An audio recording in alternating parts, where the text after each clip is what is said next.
do you feel about Scotland, Darren? Can you see them getting a result against Morocco? As we sit here today, I'd probably say no, but there's no reason why they can't, because Scotland have shown really good spirit. I know you spoke about the performance against Haiti wasn't that good, but we've seen them in qualifying beat big nations, play really well. And listen, Morocco and Brazil are the ones under a little bit of pressure because they need a result. They absolutely 100% need a result. So for Scotland, a point's not the worst result. That's 4 points for them. They're through. That's them qualified.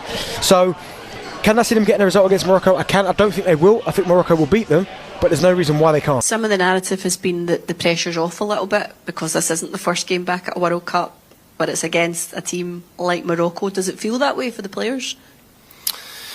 Again, we put the pressure on ourselves. I think everybody said going into it we're desperate to get out of the group. I think it's a tough group when you look across, all the groups and all the games that have been played so far. I think the standard, especially in the other game, was very high. So it's going to be a very tough game on Friday.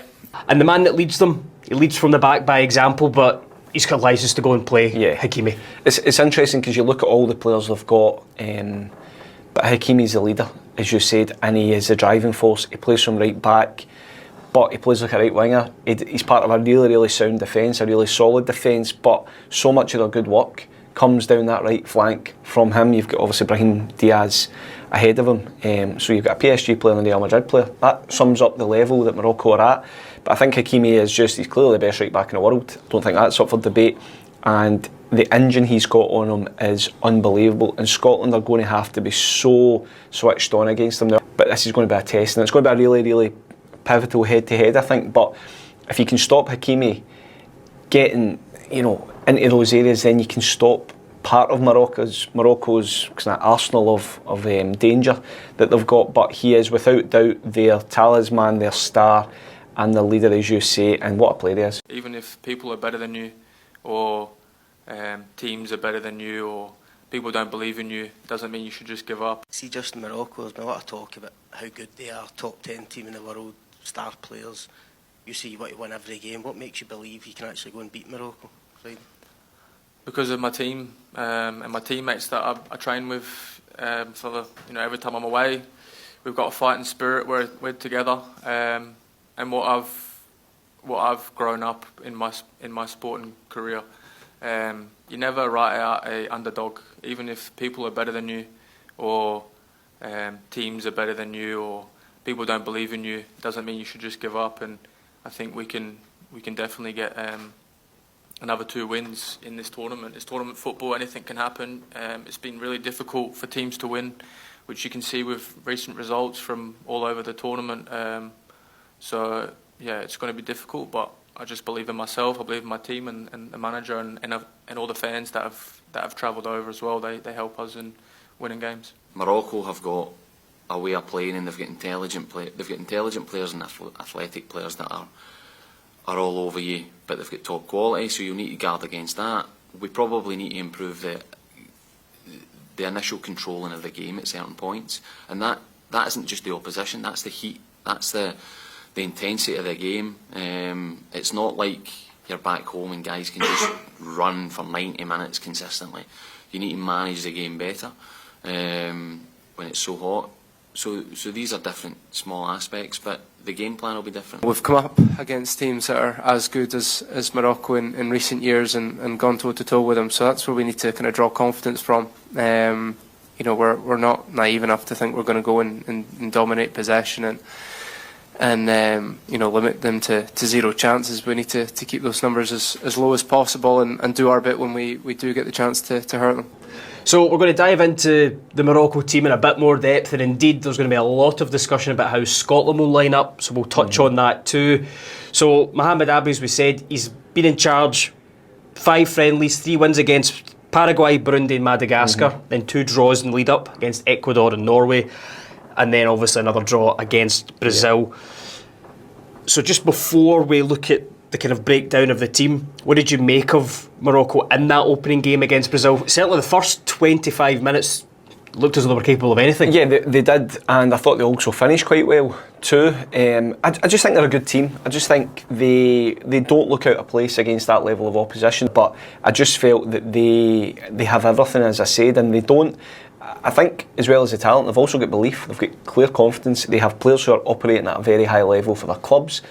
And I think if you actually look at their international record now, I know they've changed manager and all that sort of stuff, they don't really lose games, you know, so it wasn't a surprise to me at all that they got something from Brazil. I think they feel at home at this level, and you know, you're looking at it, I believe they probably think they will go very, very deep into this tournament, and you can understand why. I think we'll be off the ball for most of the match. So Steve will be working on stuff off the ball. They'll have to defend very, very well, probably in a low block to a mid block, but also we need a counter-attack. We need to make sure that we've got a counter-attack and a threat. So we're going to make sure we're worrying opposition. We just can't sit in and wait for a set play. So I think that's why one of the reasons why I think you might change the front line so they make sure they've got that counter-attack. But that's the way I see the game. I think Morocco in most of the possession because Haiti outpossessed Scotland in the last game. So if Haiti outpossess Scotland, Morocco are definitely going to outpossess us.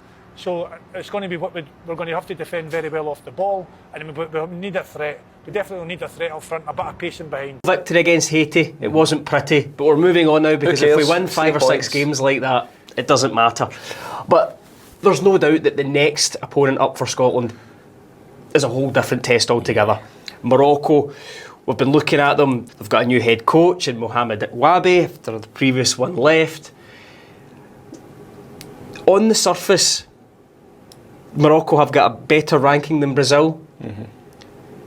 Are they a tougher opponent than Brazil for Scotland? I think so, 100%. Ryan, I mean, you referenced that African Cup of Nations win and all the controversy around that, but I don't think there's any dispute that Morocco are the best team in Africa right now. I think they're one of the best teams in the world. They got to the semi-final 4 years ago. I think they've improved since then. They've lost a couple of players across the pitch, really, which has hindered them in a sense. But you look at the squad, you look at the age of them, the profile of them, the clubs are playing at, I think they've got everything. They maybe lack that out-and-out striker that, you know, as we've seen already at this World Cup, an Mbappe, a Haaland, and even Messi. Obviously, if he's a striker, whatever it is, he's just a genius. He's just Messi, isn't he? He's just a genius. But they maybe lack that, but they have so much pace, power, good defence, they don't give much away, a brilliant midfield and attacking threats. I do feel it is a tougher game than Brazil. I know that's crazy to say, but they are a top team. Morocco last time got to the semi-final. They managed to beat Belgium, Spain and Portugal on the way to the semi-final. Now they look the better side against Brazil, Ruffy. Yeah, I haven't seen them. Watched that game. They looked a bit of quality all over the park. They look as if they're playing with confidence. They weren't giving Brazil any respect whatsoever. They were getting in about them, and obviously what a goal, a fantastic goal they scored. And they are quality. I don't think we can get away from that. We can't sit here and say we're going to be up against it. This would be a massive notch in the players and the manager's cap if we can take something out of that game. Probably the third best team in this group. That's just the way we are. What the Scottish team have got is, we talk about resilience, we talk about good heart, energy, and we've got bundles of that, and we're going to need that over the next 2 games. But we're going to have to be better with the ball, especially against Morocco. In the next game, we're going to have to be better with the ball than we were tonight. I felt that Morocco would run away with the group and win every game, but you know, the Moroccans showed real quality in that game and had moments, but you know, I'll snap your hand off right now for a draw against the Moroccans in the next game. Of course you will. And you know, 4 points would be enough for us to qualify, and that's the most important thing as we get out of this group. And if you offer me a point right now, I'll take it. Moving into midfield, an abundance of quality. You know, names that we would remember like Amrabat, but Derek McGregor, who's been out for us following Scotland's rivals, he picked out Bouadi, you know, this new star on the block, and you saw the performance he put in against Brazil. He really looks as though he's capable of anything. I always think you can tell within a couple of seconds whether somebody can play football or not, right?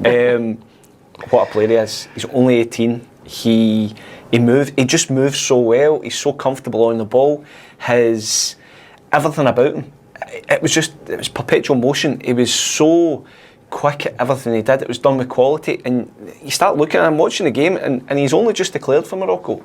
He's only won a handful of caps. Obviously he could have played for France as well, but he excelled at Lille. He is going to get a huge move to any one of the biggest clubs in the world. They all want him. They would all take him just now. What a player he is. I mean, he will absolutely dictate, run the show in the middle of the park. Only 18, and yeah, Derek's got a piece in the paper earlier this week, and he honestly he is a superstar. I'm not talking about Derek. I'm talking about Bouadi, and yeah, it just adds to the quality they've got. But he is one to watch. I mean, already, genuinely watching the game, I just felt to myself, this boy is absolutely destined for the top. And I think it's France's loss in Morocco's game, but he's already been tipped to be the best young player at the tournament. You can see why. Yep, he's almost like a secret weapon.